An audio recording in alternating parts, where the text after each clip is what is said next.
സർക്കാരിനെതിരെ വോട്ട് ചെയ്യുന്ന ദിവസമാണ്. പല പ്രതിഷേധങ്ങളും. ഒന്നല്ല, എന്റെ പിതാവിനെ അന്യായമായി 1-2 വർഷമല്ല 9 വർഷക്കാലം ഈ സർക്കാർ പ്രതിപക്ഷത്തിൽ നിന്നപ്പോഴും ഇവരും വേട്ടയാടിയ മാത്രമല്ല, വേട്ടയാടൽ നേതൃത്വം കൊടുത്തവരെ സംരക്ഷിക്കുന്നു.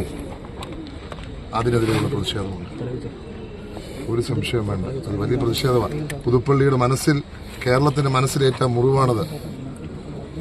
പുതുപ്പള്ളിയുടെ മനസ്സിൽ ആ മുറിവ് ഇപ്പോഴും ഉണ്ടെങ്കിൽ ആ ഒരു വേട്ടയാടൽ ഞങ്ങൾക്ക് പലതരത്തിൽ ഞങ്ങളുടെ മണ്ഡലത്തെ ഫണ്ട്സ് തരാത്ത രീതിയിൽ ദ്രോഹിക്കുന്ന തരത്തിൽ ഉൾപ്പെടെ ഉള്ള വേട്ടയാടൽ നടന്നിട്ടുണ്ട്. പിന്നെയും ഞങ്ങളുടെ വികസന പ്രവർത്തനങ്ങൾ തടഞ്ഞിട്ടുണ്ട്. അതും പ്രതിഷേധമാണ്. ഒപ്പം ഞാൻ കയറിയതിനു ശേഷം 9 വർഷം ഞങ്ങളുടെ തൊട്ടപ്പുറത്ത് ഒരു സൂപ്പർ സ്പെഷ്യാലിറ്റി ഹോസ്പിറ്റല്, ആ ഹോസ്പിറ്റൽ ഇപ്പോഴും അങ്ങനെ തന്നെ നിൽക്കുക.